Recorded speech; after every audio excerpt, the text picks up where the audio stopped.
The star that ruled Egypt, the ancient mystery of Sirius. Opening, a night on the Nile. Close your eyes and imagine standing on the banks of the Nile River on a warm summer night, more than 4,000 years ago. The air is thick with the scent of lotus flowers and papyrus reeds. Above you, the sky stretches out like an infinite canvas of darkness, pierced by thousands of pinpoints of light. But there is one star that captures your attention, a star so bright it seems to pulse with life, casting its pale blue light across the desert sands and the dark waters of the river. This is Sirius, the dog star, brightest jewel in the heavens. And for the ancient Egyptians who stood where you now stand, this star was far more than a beautiful light in the night sky. It was a divine messenger, a celestial clock, a promise of life itself. It was the soul of a goddess, the herald of prosperity, and the secret keeper of cosmic wisdom that would shape one of history's greatest civilizations for thousands of years. Let us journey together through time, back to the land of the pharaohs, where the rising of a single star could determine the fate of millions, where priests watched the heavens with devoted patience, and where the line between earth and sky, between mortal and divine, was as thin as the shimmer of starlight on water. Part 1. The Gift of the River.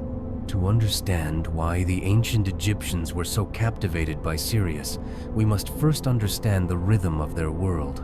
Egypt was, as the Greek historian Herodotus would later write, the gift of the Nile. This wasn't mere poetry, it was simple truth. The narrow ribbon of fertile land along the Nile River was all that stood between Egyptian civilization and the vast, unforgiving deserts that stretched endlessly on either side.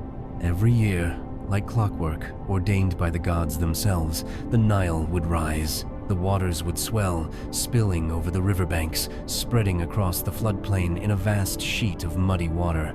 When the flood receded, it left behind a layer of rich, dark silt, the most fertile soil in the ancient world.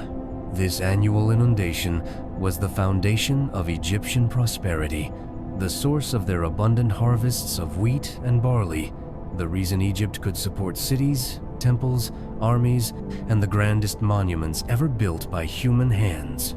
But here lay the source of both wonder and anxiety that would occupy Egyptian minds for millennia. The flood came every year, yes, but exactly when? Too early, and crops still in the fields would be destroyed. Too late, and planting would be delayed, harvests reduced, famine threatened. The timing of the Nile flood wasn't just important, it was everything. It was life and death. It was order and chaos. The Egyptians needed a calendar, but not just any calendar. They needed a way to predict the unpredictable, to see into the future with certainty, to know with precision when the waters would come. They needed a sign from the heavens, and that sign came in the form of a brilliant blue-white star rising just before dawn on a summer morning. Part 2. The Heliacal Rising. Picture yourself as an Egyptian priest in the city of Memphis during the early dawn of a late summer morning. Around the year 2500 BCE, you have climbed to the roof of the temple, as you have done every morning for weeks now. The eastern horizon is just beginning to lighten, that deep indigo blue that comes before true dawn. You are watching, waiting, your eyes scanning the point where sky meets desert. For 70 days, Sirius has been invisible, hidden in the sun's glare, traveling through the underworld in the company of the sun god Ra. But you know the star will return. The ancient texts promise it. The old priests who taught you swore to it, and you have seen it yourself. Year after year, the miraculous reappearance of Sopdet, as the Egyptians called Sirius, the divine herald. And then, there it is, a brilliant point of light, piercing through the growing dawn. Sirius has returned. The star appears just above the eastern horizon, visible for only a few precious minutes before the sun's light washes it away. This moment, this precise, magical moment, is what astronomers call the heliacal rising of Sirius. The Greek term heliacal means with the sun, and it describes this special first appearance of a star or planet emerging from the sun's glare. Your heart quickens. This is it. The sign has been given. Within days, perhaps a week or two, the Nile will begin to rise. The flood is coming. You must inform the temple astronomers. They will inform the priests. The priests will inform the vizier. The vizier will inform the pharaoh. And the pharaoh, the living god, will prepare his kingdom for the arrival of the waters that bring life. This celestial event, this heliacal rising of Sirius, became the foundation of the Egyptian calendar. The Egyptians developed a civil calendar of 365 days, divided into 12 months of 30 days each, plus 5 extra days at the end. The year began with the first month of Akhet, the season of inundation, and that beginning was marked by the appearance of Sirius in the dawn sky. It was an elegant solution to the problem of time, this marriage of celestial observation and earthly need. But it was also the beginning of something much deeper, a religious and mythological framework that would make Sirius not just a useful timekeeper, but a divine presence woven into the very fabric of Egyptian spiritual life. Part 3. Sopdet, the divine star. The ancient Egyptians did not see the stars as mere balls of burning gas suspended in an empty void, as we understand them today. To Egyptian eyes, the stars were gods, spirits, divine souls, each with its own personality, its own story, its own place in the great cosmic drama that played out across the heavens every night. Sirius was no exception. In fact, Sirius was special. The Egyptians personified this brilliant star as the goddess Sopdet, a name that literally means she who is sharp, or the sharp one, perhaps referring to the star's brilliant, piercing light, or to the pointed star hieroglyph used to write her name. In temple art and royal tombs, Sopdet appears as a woman wearing a tall white crown adorned with a 5-pointed star. Sometimes she is shown seated in a sacred boat, sailing across the heavens. Other times she strides forward, a star balanced on her head, one arm raised in greeting or blessing. She is elegant, serene, powerful, a goddess worthy of worship and devotion. But Sopdet was never alone in the Egyptian heavens. She was part of a divine family, a celestial trinity that mirrored the earthly family structure so important to Egyptian society. Her husband was Sa, the constellation we know as Orion.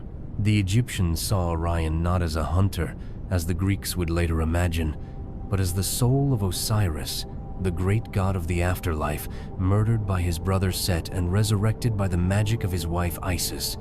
And there was a third member of this stellar family, their child, Sopdu, sometimes associated with the planet Mercury or with certain stars near Sirius and Orion. Sopdu was a god of the eastern sky, a protector of the desert borders, often depicted as a warrior with a fierce expression, ready to defend Egypt from foreign enemies.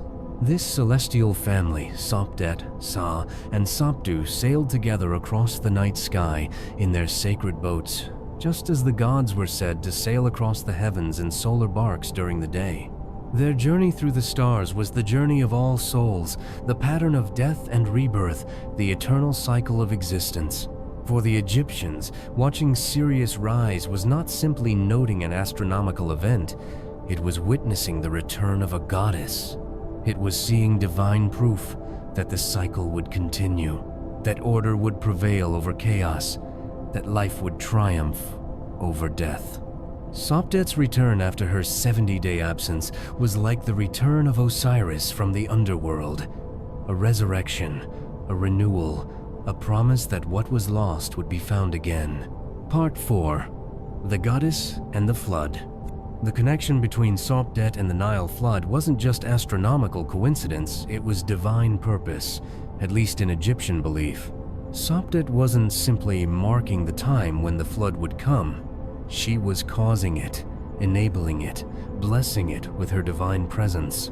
In some Egyptian texts, Sopdet is called the bringer of the new year and the Nile flood. The waters themselves were sometimes described as coming from her presence, as if the stars rising somehow released the waters from their celestial source.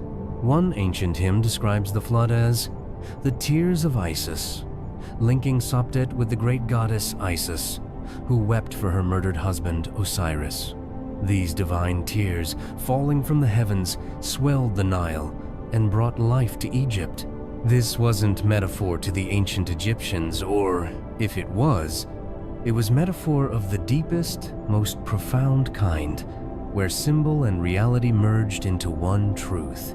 The visible rising of Sirius and the physical swelling of the Nile were two aspects of the same divine act, two notes in the same cosmic symphony.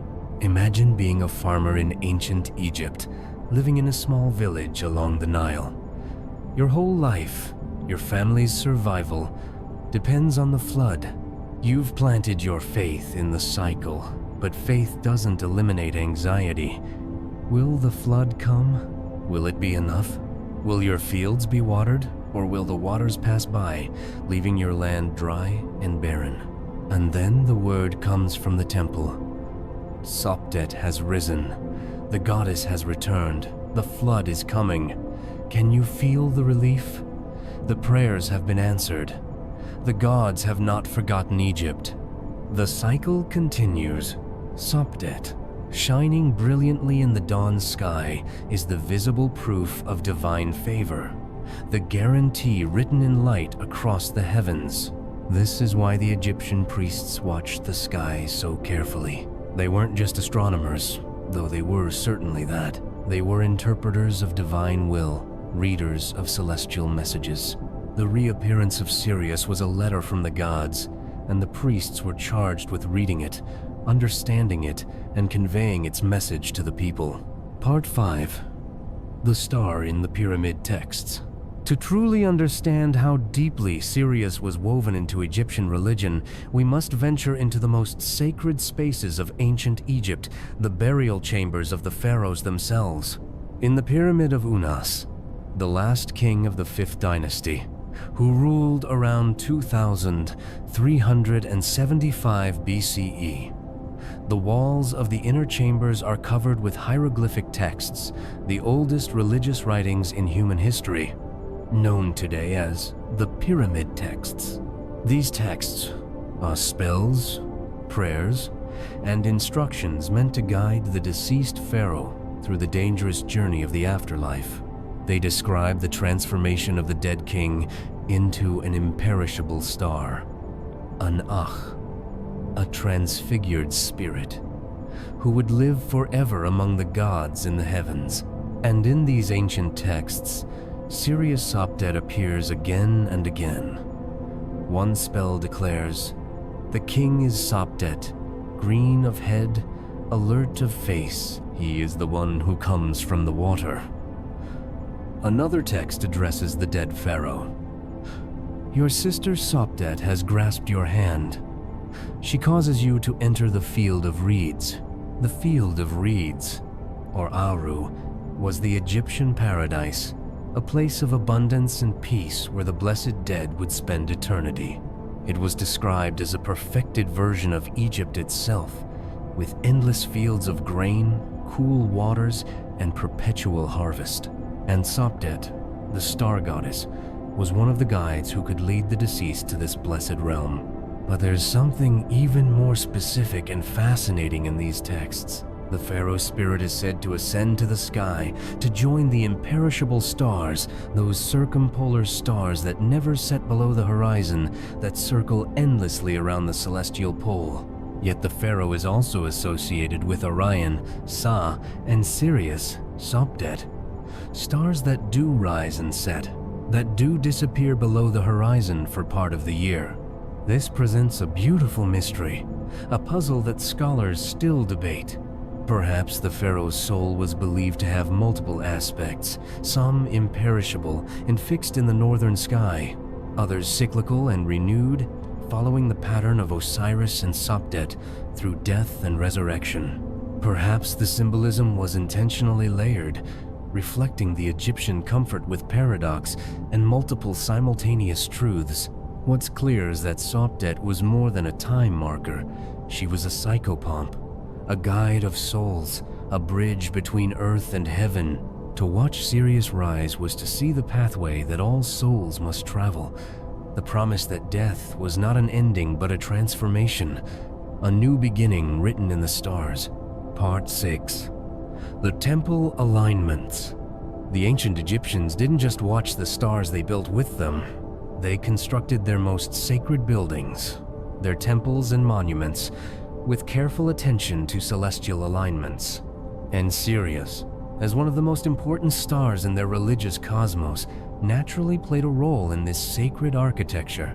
The most famous example is the Temple of Isis at Dendera, one of the best preserved temple complexes in Egypt. Isis, the great mother goddess, was closely associated with Sopdet, so closely that in some periods and places, they seem to merge into a single divine figure.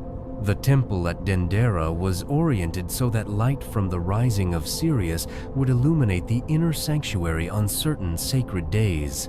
Imagine standing in that sanctuary in the hours before dawn, surrounded by priests and priestesses, the air thick with incense, frankincense, and myrrh burning in bronze censers.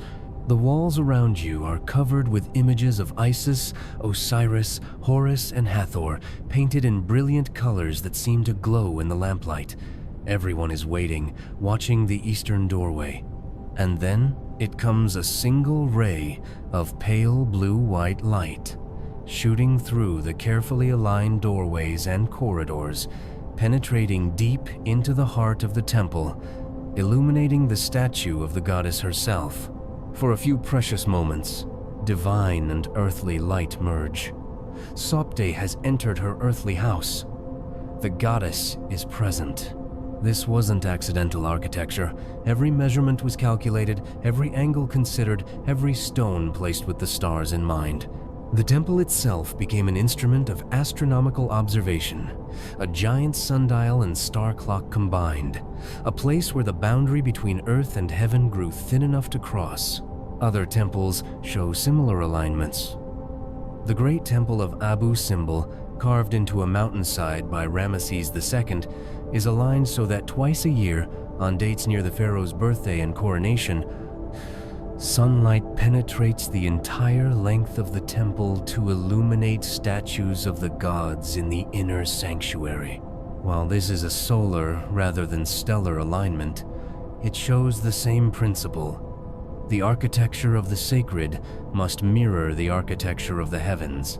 Some researchers have suggested that the so-called air shafts in the Great Pyramid of Khufu weren't actually for ventilation at all, but were aligned with specific stars, including Sirius, in the southern shaft from the Queen's chamber.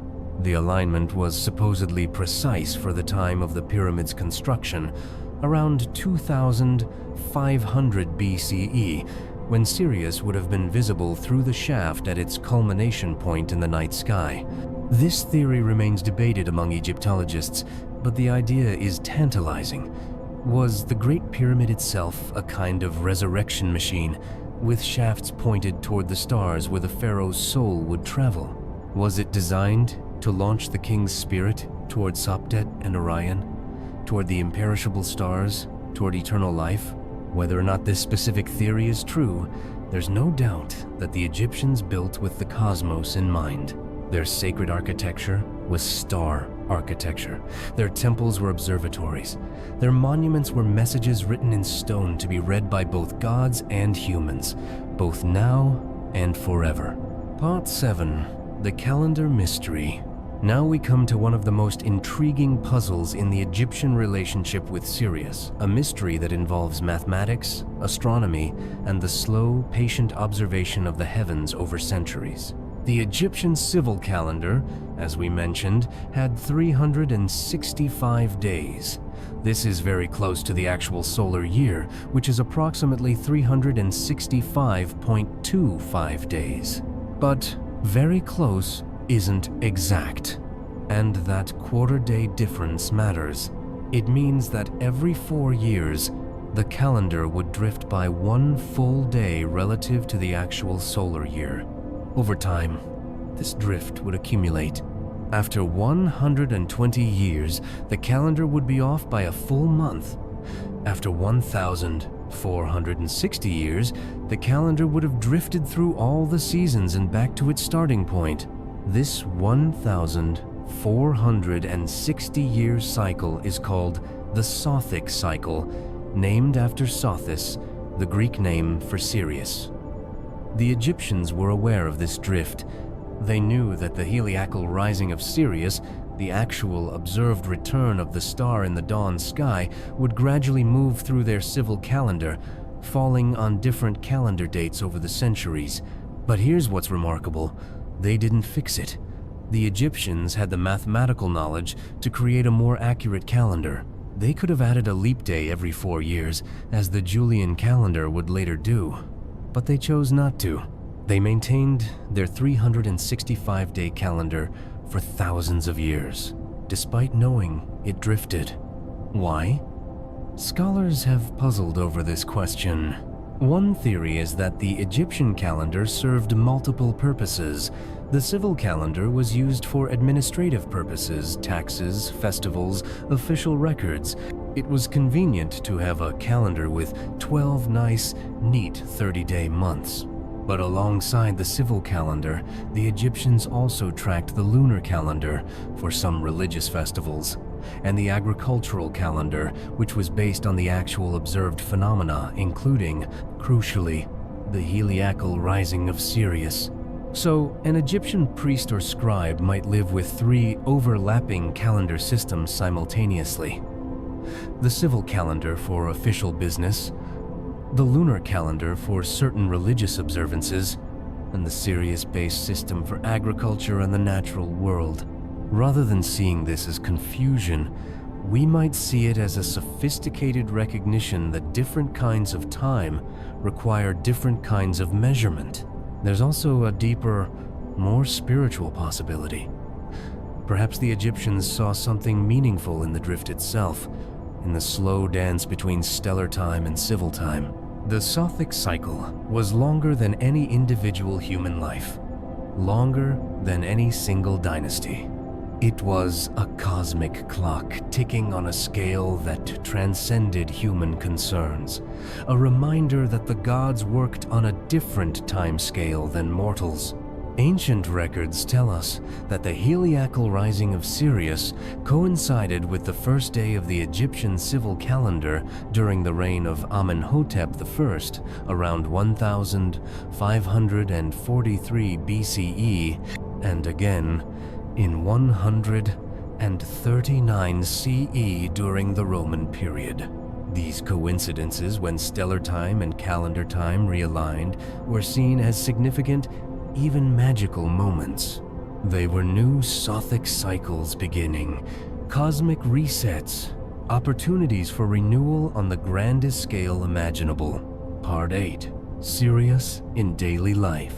While priests and pharaohs concerned themselves with cosmic cycles and divine mysteries, the star Sirius also played a role in the daily lives of ordinary Egyptians. The appearance of the star wasn't just a concern for temple astronomers. It mattered to farmers, fishermen, merchants, and everyone whose life was governed by the Nile's rhythms. Picture a farming village in Middle Egypt, a cluster of mud brick houses surrounded by fields that stretch to the edge of the desert. It's late summer, and the air is hot and still. The fields are bare now, the previous harvest long since gathered and stored. The Nile is low, sluggish, its waters murky and warm. Everyone is waiting. The children know something important is about to happen, though they might not fully understand what. They see their parents looking at the sky more often, see the old men of the village gathering to discuss the signs. A group of village men makes the trip to the nearest temple to consult with the priests. When will the waters come? The priests have watched Sopdet rise. They've made their calculations, consulted their records. The flood will come soon, within days. The men return to the village with this news, and suddenly everything changes. There's energy, purpose, urgency. Tools are checked and repaired, the hoes and sickles, the baskets and ropes. The grain seed, carefully stored in sealed jars, is brought out and inspected. When the flood arrives, everyone works together. As the waters rise and spread across the floodplain, work crews strengthen the earthen dikes that protect the village itself, redirect water into irrigation channels, ensure that every field receives its share of the precious water and silt. It's exhausting, communal labor, but there's joy in it too. The water is here. Life is guaranteed for another year. The gods have provided. This scene would repeat, with variations, along the entire length of the Nile, from the delta in the north to the cataracts in the south, for thousands of years. And it all began with the appearance of a star, with Sopdet, rising in the dawn sky, giving her blessing to the land and her people. Sirius wasn't just an abstract religious concept to these people. The star was woven into the practical fabric of their lives, as real and important as the Nile itself, as necessary as bread and beer. They taught their children to watch for it, to recognize its brilliant light.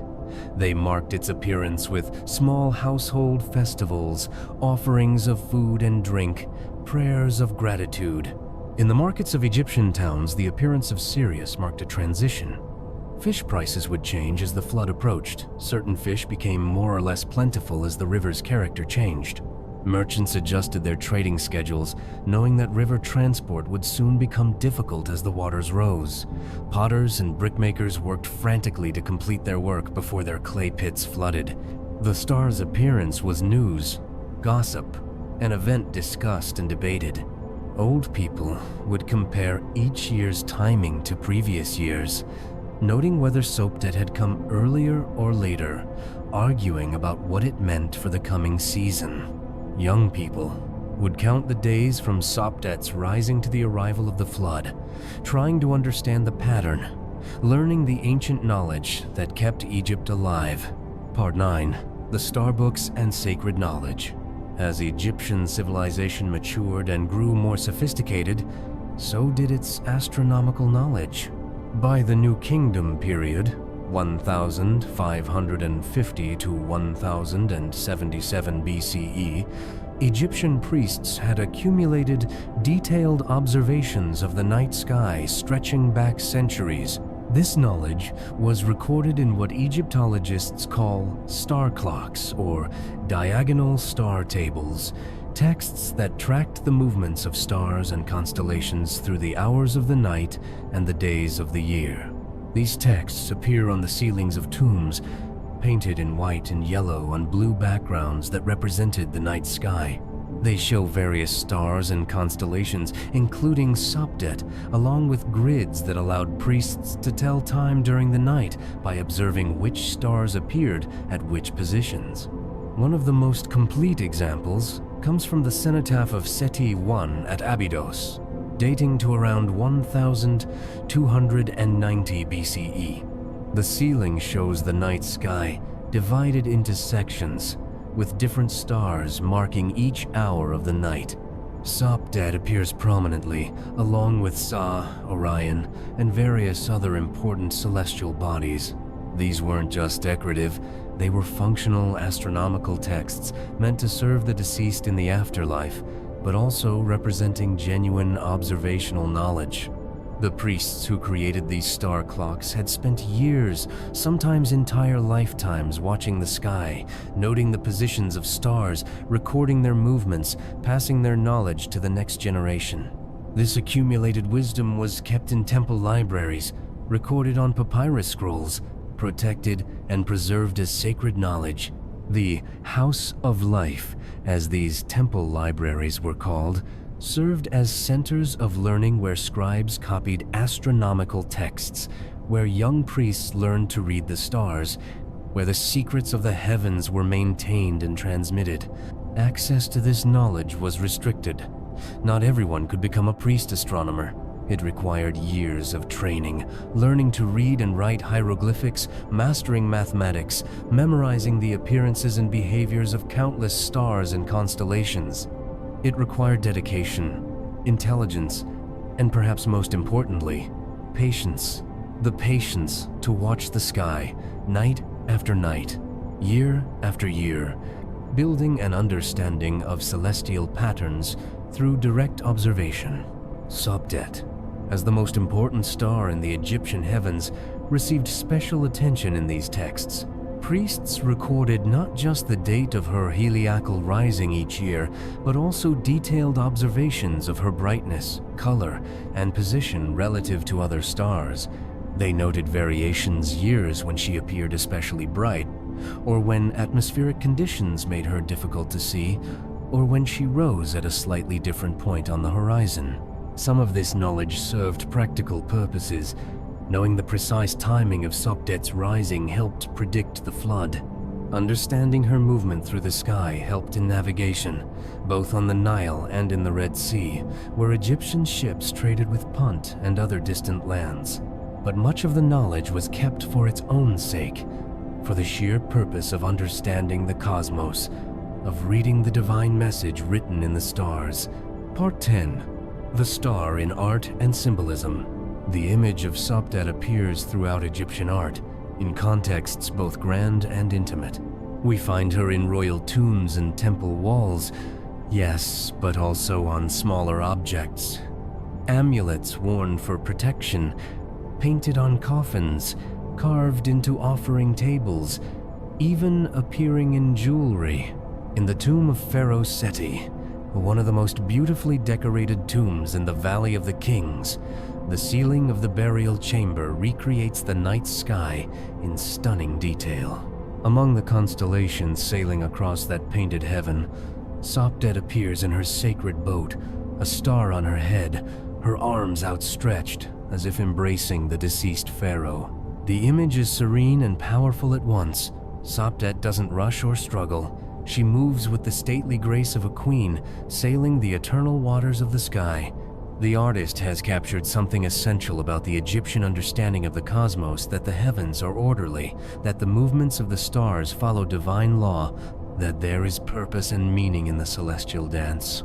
In the Temple of Hatshepsut at Deir el-Bahari, one of the most remarkable architectural achievements of the New Kingdom, inscriptions tell of the pharaoh's divine birth, her legitimacy as ruler. And among the divine witnesses to these sacred events, Sopdet appears, linking the pharaoh to the cosmic order, suggesting that her right to rule was written in the stars themselves. Common people, too, sought connection with the star goddess. Archaeologists have found numerous small faience amulets shaped like a woman with a star on her head, simple representations of Sopdet, worn for protection and blessing. These amulets were affordable, mass-produced in workshops, available even to people of modest means. A farmer's wife might wear such an amulet as she worked in the fields, feeling the goddess's protection against scorpions and snakes. A merchant might carry one in his bag as he traveled, asking Sopdet to guide his journey and bless his business. A mother might place one in her child's cradle, praying to the star goddess to watch over her baby as she watched over Egypt. The symbol of Sirius also appeared in a more abstract form. The five-pointed star hieroglyph used to write Sopdet's name became, more generally, a symbol for stars, for divinity, for the sacred realm beyond the mortal world. When Egyptians wanted to write about anything star-related, anything celestial or divine, they used this symbol, a symbol born from watching that brilliant blue-white star in the dawn sky. Even the sacred boat in which Sopdet sails became symbolic. The Egyptians imagined that all the gods and stars traveled in boats across the celestial ocean, just as people traveled in boats along the Nile. The boat was how you went anywhere in Egypt. It was the natural, obvious vehicle for any journey, whether mundane or cosmic. So Sopdet had her boat, Sa. Orion had his. The sun god Ra had his great solar bark, and the moon god Khonsu, sailed in his silver boat. This imagery of celestial boats appears constantly in Egyptian art and text from the earliest dynasties through the Greco-Roman period. It's such a characteristically Egyptian way of imagining the cosmos not as a machine or a geometric structure, but as a river, a great waterway along which the gods sail eternally. Part 11. The Macedonian and Ptolemaic period. In 332 BCE, everything changed. Alexander the Great, the Macedonian conqueror, arrived in Egypt and was welcomed as a liberator from Persian rule. When Alexander died, just 9 years later, his general Ptolemy took control of Egypt, establishing a dynasty that would rule for nearly 3 centuries until the death of Cleopatra VII in 30 BCE. The Ptolemaic rulers were Greeks, bringing with them Greek language, Greek culture, Greek ways of understanding the world. But they were also remarkably respectful of Egyptian traditions. They presented themselves as pharaohs, built temples to Egyptian gods, supported the priesthood, and maintained the ancient rituals. They understood, perhaps instinctively, that to rule Egypt, they needed to become, in some sense, Egyptian. This created a fascinating cultural fusion. Greek astronomy met Egyptian stellar religion. Greek philosophy encountered Egyptian mystical tradition, and Sirius Sopdet to the Egyptians, Sothis to the Greeks, stood at the center of this meeting of minds and cultures. The Greeks were impressed by Egyptian astronomical knowledge. Greek scholars traveled to Egypt specifically to study in the temples, to learn from the Egyptian priests, to access the accumulated wisdom of millennia. The historian Herodotus, visiting Egypt in the 5th century BCE, was amazed by Egyptian timekeeping and calendar systems. But the Greeks also brought their own astronomical sophistication.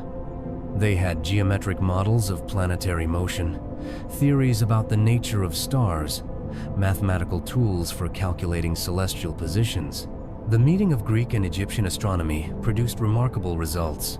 In the city of Alexandria, founded by Alexander himself, the famous library and museum became centers of learning that drew scholars from across the Mediterranean world.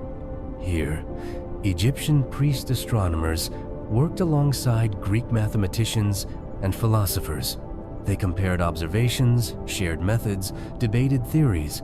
The astronomer Ptolemy, no relation to the ruling dynasty, working in Alexandria in the 2nd century CE, produced the Almagest, a comprehensive astronomical treatise that would influence both Islamic and European astronomy for more than 1,000 years. His work incorporated Egyptian observational data, including records of Sirius that stretched back centuries. Meanwhile, the worship of Sopdet Sothis continued in the temples. The priests still watched for her heliacal rising. The festivals were still celebrated, but new layers of meaning were added. Greek astronomical concepts mixed with Egyptian religious symbolism, creating hybrid understandings that were neither purely Egyptian nor purely Greek, but something new and distinct. Temples built during the Ptolemaic period show this fusion. The Temple of Isis at Philae, begun in the Ptolemaic era and completed under Roman rule, is architecturally Egyptian, built in the traditional style with typical Egyptian decorative elements. But some of the astronomical details carved into its walls show Greek influence in their conception and representation. Part 12. The Roman Takeover and Transformation. When Octavian defeated Cleopatra and Mark Antony in 30 BCE, Egypt became a province of Rome. But Egyptian religion didn't disappear. Instead, it spread. The worship of Isis, closely associated with Sopdet Sothis, became one of the most popular cults in the Roman Empire, with temples from Britain to Mesopotamia. Interestingly, for many Romans, Isis's connection to Sirius remained important. Roman writers like Pliny the Elder discussed the heliacal rising of Sirius, noting its importance for the Nile flood and for Egyptian agriculture. They called the period when Sirius rose with the sun the Dog Days, a term we still use today, referring to the hot, sultry days of summer. The Romans associated Sirius with heat and sometimes with fever and disease, but they also recognized its importance to Egypt, its connection to prosperity and renewal. Roman coins minted in Alexandria sometimes showed Isis with a star, symbolizing Sopdet Sothis. In the temples of Egypt itself, now under Roman control, the old rituals continued. Priests still watched for Sirius. The sacred calendars were still kept. Offerings were still made to Sopdet. But the number of people who truly understood the deep astronomical and religious significance of these practices was shrinking. The ancient knowledge was becoming arcane, mysterious, the possession of a small, aging priesthood. Fewer young people trained in the old ways, fewer scribes learned to read the hieroglyphic texts. The House of Life libraries were not replenished with new astronomical observations. The living tradition was becoming a preserved tradition, maintained but no longer growing. Still, for several more centuries, the star rose, the Nile flooded, and the priests marked the sacred connection between earth and heaven. It was a thread stretching back through time, growing thinner but not yet broken. Part 13. The Coming of Christianity and the Fading of the Stars. In the 4th century CE, Christianity became the official religion of the Roman Empire. In Egypt, this meant the beginning of the end for the ancient temples and the ancient ways of understanding the world. The new religion had no place for Sopdet, no role for the goddess of the star. The heavens were now understood differently, as the work of a single creator god, not as the realm of many divine beings sailing in boats. One by one, the temples were closed. Some were destroyed, their stones carried away to build churches. Others were simply abandoned, left to the desert sand and the slow erosion of time. The last hieroglyphic inscription was carved on the island of Philae in 394 CE on the wall of the temple of Isis, the goddess, so closely linked with Sirius. After that, silence. The priests scattered or converted. The sacred texts were abandoned, unreadable to the Christian monks who now occupied some of the old temple spaces. The star clocks on the tomb ceilings were no longer understood, just strange patterns and mysterious figures. The mathematical and astronomical knowledge of centuries was lost, not destroyed in any single moment, but simply forgotten, as those who knew died without students to receive their wisdom. And yet, the star itself kept rising. Every year, in late summer, Sirius appeared in the dawn sky, brilliant and blue-white, just as it always had. The Nile still flooded, though the understanding of the connection was lost. Farmers still planted and harvested, following the ancient rhythm, even if they no longer knew the name Sopdet or understood the religious significance their ancestors had seen in that bright morning star. The Egyptian understanding of Sirius seemed lost forever, buried under sand and time and changing belief.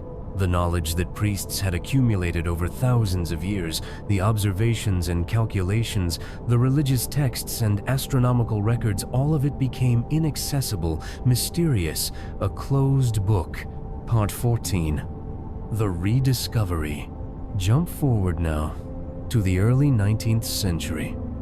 Egypt, long a backwater province of the Ottoman Empire, suddenly captured European imagination. Napoleon's Egyptian expedition of 1798 to 1801 brought scholars and scientists who documented the monuments. Their published works created an Egypt craze throughout Europe. And then, in 1822, a young French scholar named Jean-François Champollion made a breakthrough that would unlock the past. Using the Rosetta Stone, a decree written in hieroglyphic Egyptian, Demotic Egyptian, and ancient Greek, he cracked the code of hieroglyphics. For the first time in more than 1400 years, the ancient texts could be read. Suddenly, the walls of tombs and temples began to speak. The astronomical texts, the prayers, the hymns to Sopdet, all of it became accessible again. Scholars could read about the heliacal rising of Sirius, about the connection to the Nile flood, about the divine feminine power of the star goddess. Egyptology was born as a scholarly discipline, and the ancient star beliefs were among its first discoveries. Researchers pored over the pyramid texts, translating the spells that mentioned Sopdet. They examined the astronomical ceilings in royal tombs, working out the identifications of stars and constellations. They studied the calendar texts, recognizing the Sothic cycle and the Egyptian genius for timekeeping. But these scholars were Victorian Europeans, products of their time and culture. They approached ancient Egyptian beliefs with a mix of admiration and condescension, marveling at Egyptian astronomical skill, while often dismissing the religious aspects as superstition. They separated what the Egyptians themselves had seen as unified the astronomical observation and the divine, meaning the practical calendar and the sacred symbolism. It's only more recently that Egyptologists have worked to understand ancient Egyptian beliefs on their own terms, to see how astronomy and religion, science and spirituality were not separate categories but different aspects of a single integrated worldview. Modern scholars study not just what the Egyptians knew about the stars, but what the stars meant to them, how observing Sirius connected them to the gods, to the cosmos, to the eternal cycles of death and rebirth. They examine how astronomical knowledge was embedded in religious practice, how watching the sky was a sacred duty, how precision in observation was a form of worship. Part 15. What the ancient Egyptians knew. Let's pause now to consider what the ancient Egyptian astronomers actually knew about Sirius. Not what they believed in religious terms, but what they had discovered through patient, careful observation. They knew, first, that Sirius was the brightest star in the night sky. This was obvious to anyone who looked up, but the Egyptians paid special attention to this brightness, noting variations, recording their observations. They didn't understand, as we do, that Sirius appears bright partly because it's relatively close to Earth, only 8.6 light-years away, and partly because it's intrinsically luminous, about 25 times brighter than our Sunday.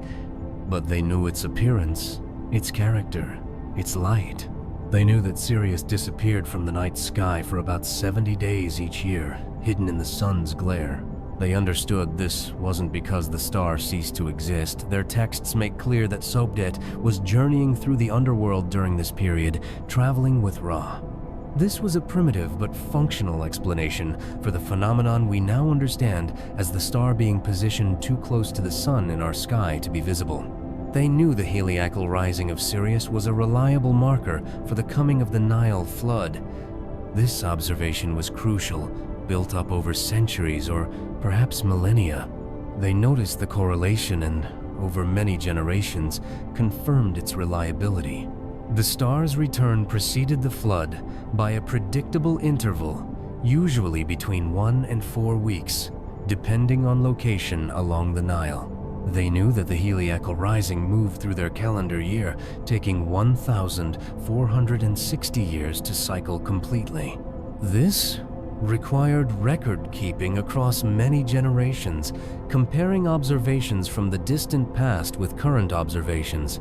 It suggests institutional continuity temples and priesthoods that maintained records over centuries, that valued old observations and carefully preserved them for future reference.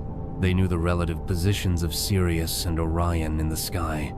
Their texts and art show Sopdet and Sa as companions, and indeed these stars do appear together in our sky.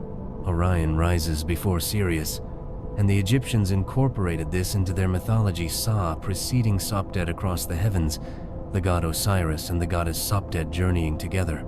They knew that Sirius appeared to move across the sky during the night, rising in the east and setting in the west. They didn't understand that this apparent motion is caused by Earth's rotation, but they observed and recorded the phenomenon, incorporating it into their image of the star goddess sailing across the celestial ocean in her boat. They may have known that Sirius had a particular color. Many ancient texts describe it as bright white or bluish white, which matches modern observations. Sirius is classified as an A-type star with a surface temperature of about 9,940 Kelvin, giving it that characteristic blue-white hue. Whether the Egyptians recorded this as careful observation or as religious symbolism, white being associated with purity and divinity, they got it right. Part 16. Modern Understanding of Sirius. Now let's consider what modern astronomy has learned about Sirius knowledge the ancient Egyptians couldn't have possessed, but which adds depth to their observations. Sirius is actually a binary star system, two stars orbiting each other. Sirius A, the bright star the Egyptians watched, has a tiny companion, Sirius B, a white dwarf star about the size of Earth but with nearly the mass of the Sunday. Sirius B wasn't discovered until 1862, when American astronomer Alvin Clark spotted it through a telescope. It's far too dim to see with the naked eye. The two stars orbit each other every 50.1 years. From Earth, we can't see this motion directly with the naked eye. The stars are too close together and Sirius B is too faint. But very careful observations over many years revealed a wobble in the motion of Sirius A, which led astronomers to deduce the presence of the companion star before they could actually see it. This raises an intriguing question. Some have claimed that ancient peoples, including the Dogon tribe of Mali, had knowledge of Sirius B without telescopes. This claim has been extensively investigated and generally debunked by scholars, but it speaks to the enduring fascination with Sirius and the desire to find hidden ancient wisdom in astronomical knowledge. What we know for certain is that Sirius is moving relative to our solar system. It's approaching us at about 5.5 kilometers per second. This doesn't mean it will eventually collide with our sun. Space is vast, and Sirius will pass at a safe distance.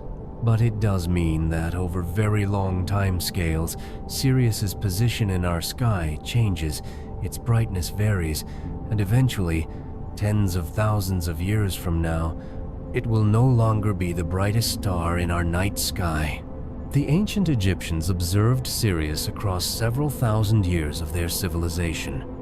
During that time, the star would have appeared extremely stable, unchanging, eternal exactly as they conceived of it.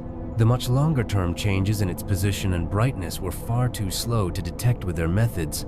Sirius's heliacal rising date has also shifted over the millennia due to the precession of Earth's axis, a slow wobble that takes about 26,000 years to complete one cycle.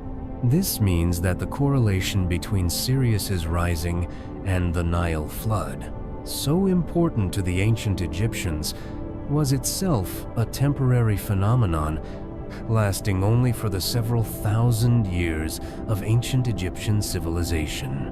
Before and after that window, the correlation didn't and doesn't exist. This is a profound thought. The astronomical event that shaped Egyptian religion and calendar, that seemed to prove divine order in the cosmos, was actually contingent, temporary, a lucky alignment that happened to coincide with the rise of Egyptian civilization. The Egyptians couldn't have known this. To them, Sopdet's role as herald of the flood must have seemed eternal, a fixed law of nature and divinity. Part 17. The legacy in later cultures. The Egyptian fascination with Sirius didn't die with ancient Egypt. It echoed through later cultures, transformed but recognizable. The Greeks, as we've mentioned, adopted Sirius into their astronomical catalogs, calling it Sirios, meaning glowing or scorcher. They associated it with heat and dogs. Sirius is part of Canis Major, the greater dog, following the hunter Orion across the sky. The dog days of summer got their name from the period when Sirius rises with the Sunday. Greek and Roman writers were fascinated by what they saw as Egyptian wisdom. They wrote about Sirius's connection to the Nile flood, about the Egyptian calendar based on the star's appearance. Some, like Plutarch, tried to understand Egyptian religion through Greek philosophical categories, interpreting Isis and Osiris as natural forces or moral principles rather than as the Egyptians themselves understood them. In the Islamic world, which preserved and built upon Greek astronomical knowledge during the medieval period, Sirius was known as Al-Shira, the leader.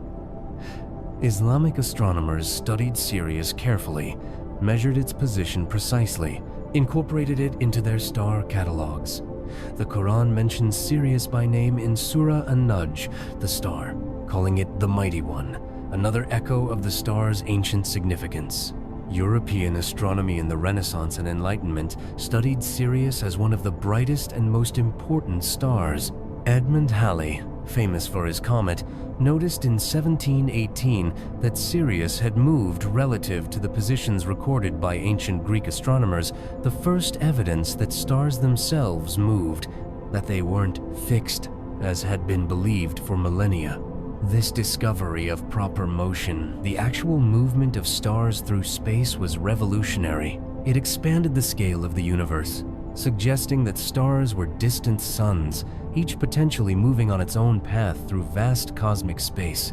And it was Sirius, the star the Egyptians had watched so carefully, that provided early key evidence for this new understanding. In modern times, Sirius has appeared in literature, music, and popular culture. The Harry Potter books named a character after the star. Various bands and albums have used the name. It appears in science fiction as a destination, a home star for imagined alien civilizations. All of this is heritage from those ancient Egyptian priests who watched the eastern horizon in the pre-dawn darkness, waiting for the brilliant return of Sopdet. The star's cultural significance, born in the Nile Valley thousands of years ago, ripples forward to the present day. Part 18. Archaeological discoveries. Let's return now to Egypt itself and consider some of the archaeological discoveries that have illuminated our understanding of ancient Egyptian star beliefs. In 1922, Howard Carter opened the tomb of Tutankhamun, the young pharaoh who died around 1323 BCE. Among the thousands of objects in that packed tomb were astronomical instruments and texts, including references to Sopdet. The ceiling of the burial chamber itself was painted with stars, though not a complete astronomical ceiling like those in earlier tombs. More recently, in the late 20th and early 21st centuries, archaeologists have used new technologies to study ancient Egyptian sites. Archaeoastronomy, the study of how ancient peoples understood and used astronomical phenomena, has revealed numerous alignments and stellar references. Computer programs can now recreate the ancient sky, showing exactly what stars were visible from Egypt at any date in the past. By running these programs for dates in ancient Egyptian history, researchers can verify the astronomical claims in ancient texts, can understand what the Egyptians were seeing when they described certain stellar phenomena. This has confirmed, for instance, that the heliacal rising of Sirius really did correlate with the Nile flood during ancient Egyptian times. It's verified the dates recorded in Egyptian king lists and astronomical texts. It's allowed us to see the sky as the ancient Egyptians saw it, to understand their observations in their terms. Ground-penetrating radar and satellite imagery have revealed previously unknown temples and structures. Some of these show astronomical alignments, suggesting that the practice of building with the stars in mind was even more widespread than previously thought. Careful excavation of temple sites has revealed evidence of nighttime ceremonies, of rooftop observatories where priests watch the sky, of water clocks and other instruments used to measure time by the stars. These finds give us a more complete picture of how astronomical observation was actually practiced, moving beyond the idealized images in texts to the practical reality of ancient Egyptian astronomy. Part 19: Controversies and Mysteries. Despite all we've learned, many questions about ancient Egyptian astronomy and star beliefs remain unanswered or debated. One major controversy involves the astronomical alignment of the pyramids, particularly the Great Pyramid of Giza. Some researchers claim the so-called air shafts were precisely aligned with Sirius and other stars. Skeptics point out that the alignments aren't perfect and might be coincidental. The debate continues. There's also mystery around exactly how the Egyptians made such precise astronomical observations without telescopes. They clearly had excellent naked eye observational skills, but the details of their methods remain partly unknown. What instruments did they use? How did they mark positions on the horizon? How did they record and store their observations? The relationship between different Egyptian calendars is still being worked out. How exactly did the civil calendar interact with the lunar calendar and the Sothic calendar based on Sirius? Did different regions of Egypt use slightly different systems? How did the priests reconcile the drift of the civil calendar with the fixed points of stellar and lunar observation? Some hieroglyphic texts mentioning Sopdet are fragmentary or damaged, their full meaning unclear. Others use poetic or metaphorical language that's difficult to interpret precisely. Egyptologists debate the meanings of specific passages, arguing about whether they describe literal observations or mythological events. There's also the question of how much Egyptian astronomical knowledge was lost even before the coming of Christianity. By the Ptolemaic and Roman periods, were the priests still actively observing and learning, or were they simply maintaining older traditions without fully understanding them? How much knowledge had already faded before the temples were finally closed? These mysteries are part of what makes ancient Egyptian astronomy so fascinating. We know a great deal, but we don't know everything. The past keeps some of its secrets, even as archaeology and scholarship reveal more each year. Part 20: The Spiritual Dimension. Throughout this story, we've touched on the religious significance of Sirius to the ancient Egyptians. But let's pause now to consider more deeply what this star meant spiritually, emotionally, experientially. Imagine you're an ancient Egyptian, living your entire life within sight of the Nile. The rhythm of the flood governs everything when you plant, when you harvest, whether your family eats or goes hungry. And the flood itself is announced by a star, by the goddess Sopdet returning from the underworld. This isn't abstract symbolism to you. It's lived experience. Every year, you watch for the star. Every year, she returns. Every year, the waters come. The pattern holds. The promise is kept. The cosmos is orderly, and that order is manifest in the unchanging return of Sopdet. This created a profound sense of cosmic trust, of living in a universe that was fundamentally reliable, fundamentally meaningful. The gods kept their promises. The stars marked time with divine precision. Death and resurrection, absence and return, were not just myths, but observable realities written across the sky. For a culture that valued Ma'at, the principle of truth, justice, balance, and cosmic order, Sirius was living proof that Ma'at existed, that the universe operated according to principle rather than chaos.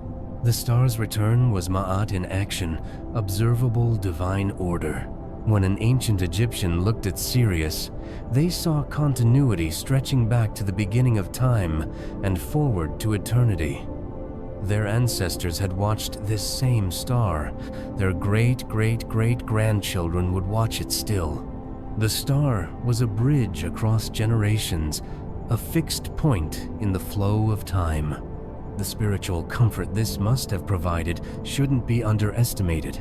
In a world without our modern understanding of natural law, where disease, death, drought, and disaster could strike without warning, The predictable return of Sopdet was proof that not everything was random, that divine intelligence governed the world, that there was pattern and purpose to existence. Part 21. A Cosmic Connection. There's something deeply moving about the ancient Egyptian relationship with Sirius, a star connection that lasted for thousands of years, longer than most civilizations have existed. From the earliest dynasties through to the Roman period, for more than 3,000 years, Egyptian eyes watched that particular point in the dawn sky, waiting for the return of the brilliant blue-white star. Think about that continuity. Century after century, generation after generation, the same observation, the same anticipation, the same relief when the star appeared on schedule.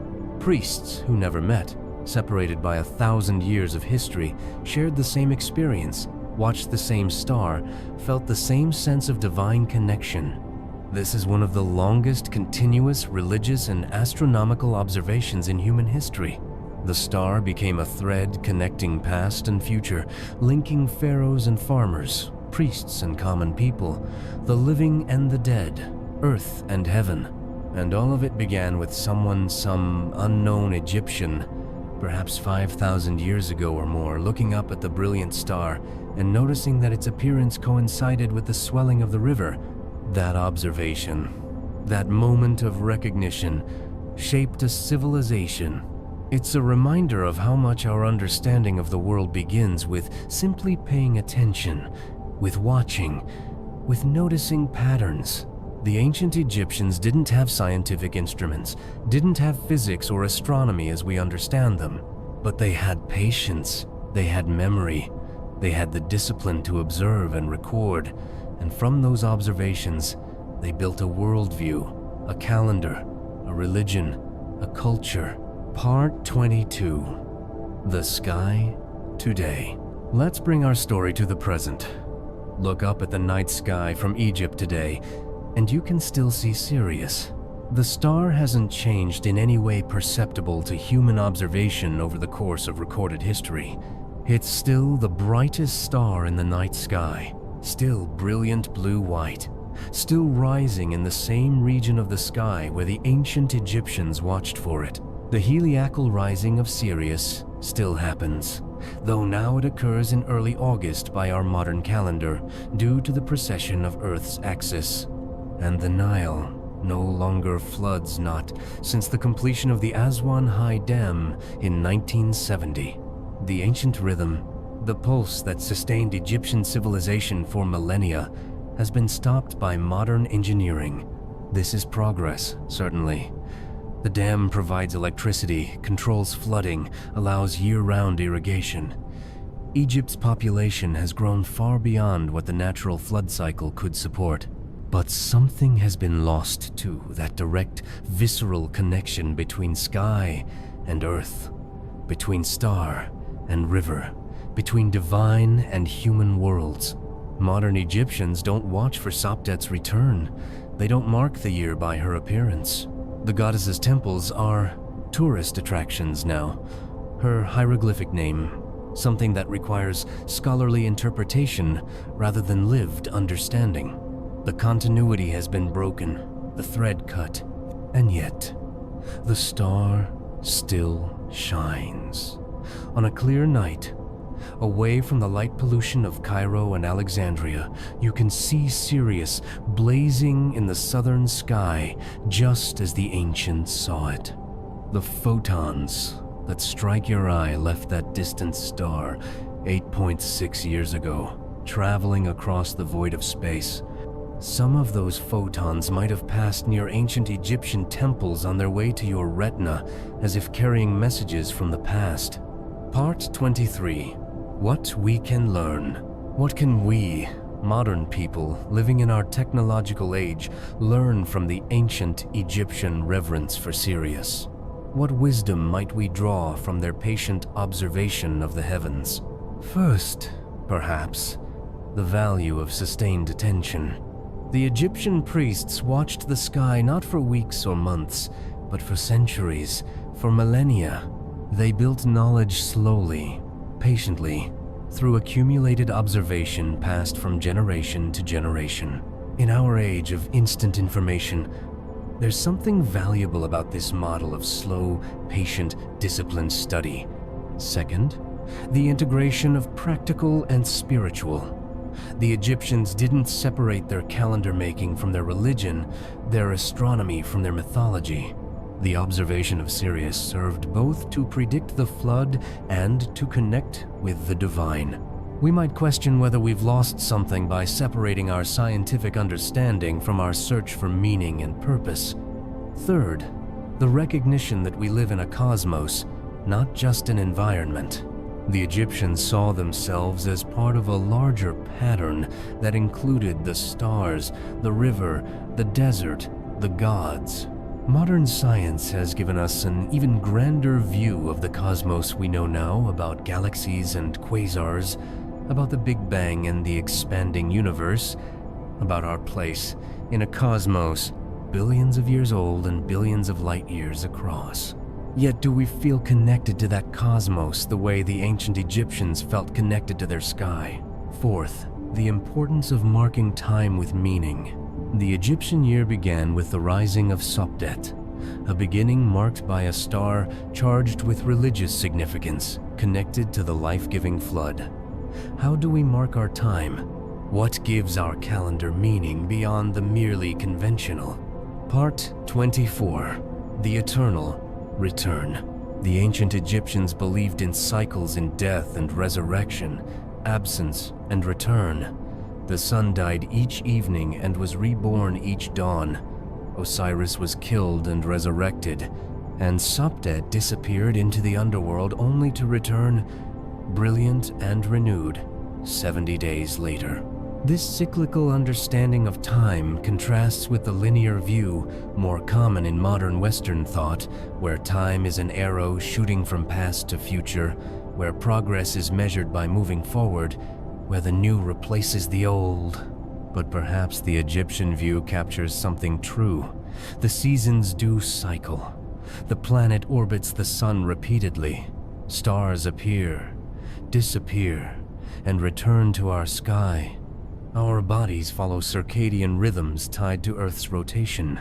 Generation follows generation in an endless procession of birth, growth, reproduction, death, and renewal. The appearance of Sirius reminded the Egyptians that patterns persist, that what is lost can be found, that absence is not the same as annihilation.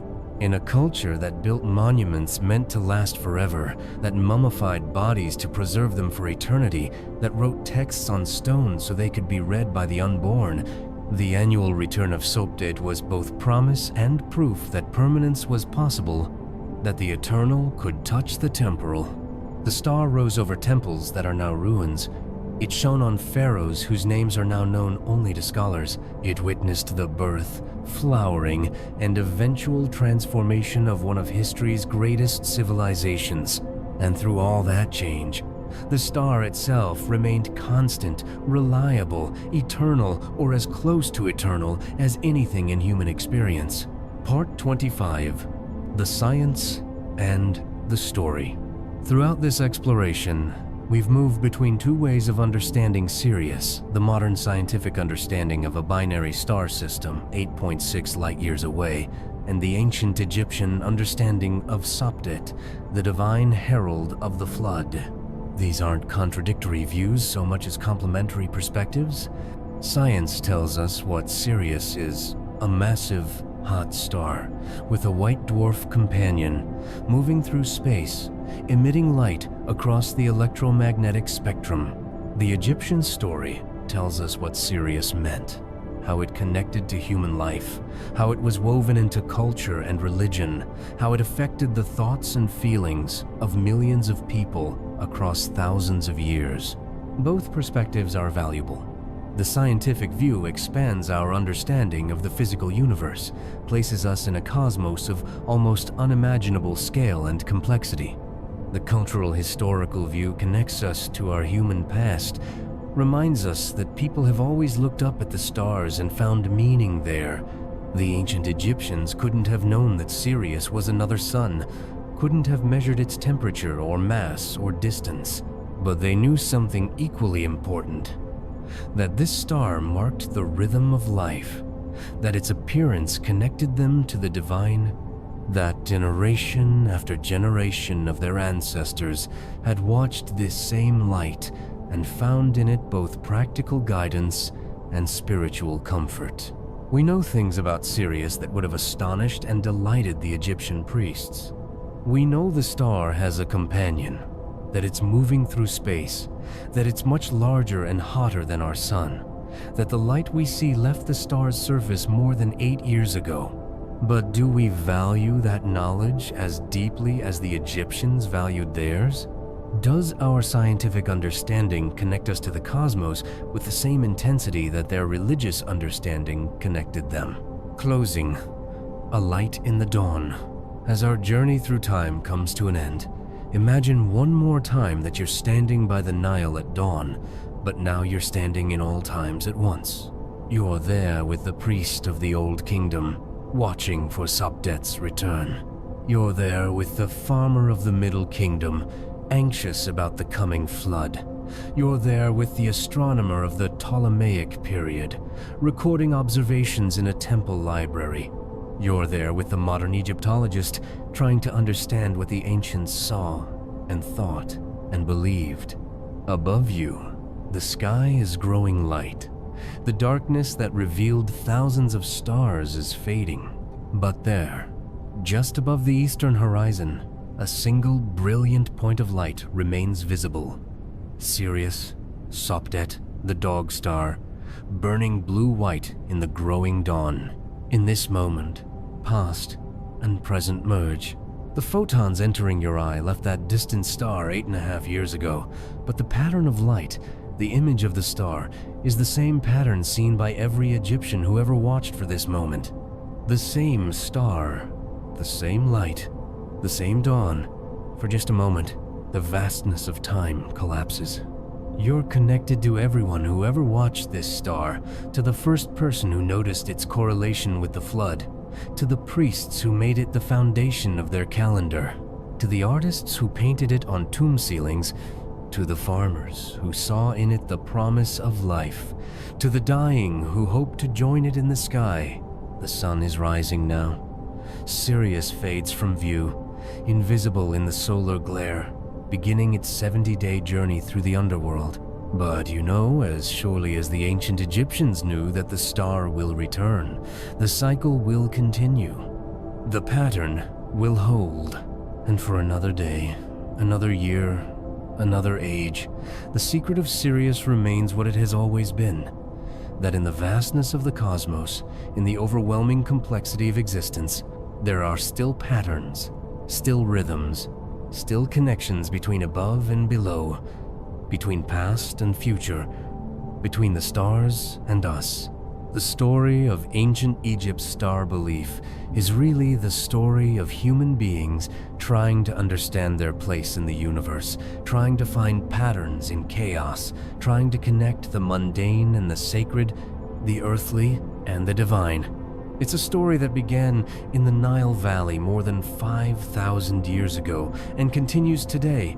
Every time someone looks up at the night sky and wonders, rest now, the star will rise again. The story continues. The cosmos turns, patient and eternal, marking time with light. Sleep well.